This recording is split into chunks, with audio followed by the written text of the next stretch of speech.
आणि भारतीय जनता पक्ष मला कालच्या मुलाखतीत प्रश्न विचारला, तुम्ही वडिलांकडनं काय शिकलात? म्हटलं मी वडिलांकडनं त्याने जे त्यांच्या वडिलांनी शिकवलेलं तेच मी शिकलोय.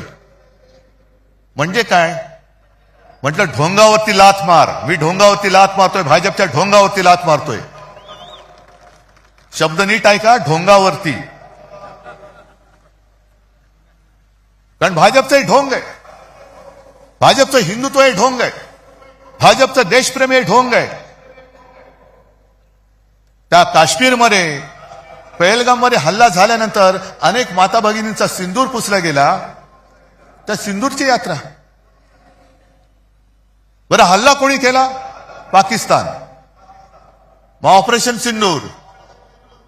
आणि थोडे दिवस गेल्यानंतर जो पाकिस्तान आपल्या देशामध्ये अतिरेकी घुसवतोय त्या पाकिस्तान बरोबर निर्लज्जपणे क्रिकेट खेळायला या शहांचे चिरंजीव पुढे. हे यांचं देशप्रेम.